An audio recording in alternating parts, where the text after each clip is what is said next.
အတိပညာနဲ့ဗဟုသုတတွေဟာလူသားတဦးချင်းစီရဲ့အပေါ်အကိုလင်းထီစေယုံသားမကလူခရိစီတစ်ခုလုံးကိုပုံမယင်းကျေးတိုးတက်အောင်ပုံဖော်ပေးနိုင်တဲ့စွမ်းအားရှိပါတယ်။တင်ယူလေးလာခွင့်ရရှိခြင်းဟာအခြေခံကြတဲ့လူခွင့်ရတစ်ခုဖြစ်တယ်လို့ငင်းချမ်းပြီးတာယာဝေါ်ပြော့တဲ့ကဘာကြီးကိုတိဆောက်ဖို့အတွက်အခိုင်အမာဆုံးသောလက်နက်တစ်ခုလည်းဖြစ်ပါတယ်။ဇန်နဝါရီ24ရက်ကိုတော့အပီပီဆိုင်ရာပညာရေးနေ့အဖြစ်သတ်မှတ်ထားကြပါတယ်။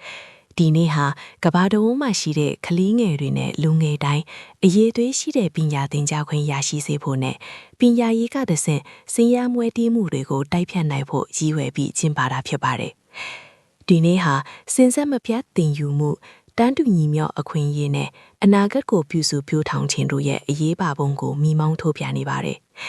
လူတယောက်ရဲ့အတွေးခေါ်တဲ့တိုးတက်လာတာနဲ့အမျှပတ်ဝန်းကျင်ပေါ်ထားရှိထားတဲ့နားလေစာနာမှုတွေလည်းတိုးပွားလာတယ်ဆိုတာကိုဒီနေ့လေးကသတိပေးနေပါတယ်။ထူးခြားချက်အနေနဲ့ဒီနေ့ဟာမိန်းကလေးငယ်တွေရဲ့အစွမ်းအားကိုအတိမတ်ပြုတဲ့အမျိုးသားမိန်းကလေးငယ်များနေလေချက်ပါတယ်။တင်ရောတင်ဘဝမှာတင်ယူခဲဖူးသည်မြအရာတွေထဲကတင်ကိုအကျိုးရှိဆုံးဖြစ်စေခဲ့တဲ့ပညာရပ်ဒါမှမဟုတ်သင်ခန်းစာတစ်ခုကဘာဖြစ်မလဲ။မှတ်ချက်မှာပြောပြပေးခဲ့အောင်နော်။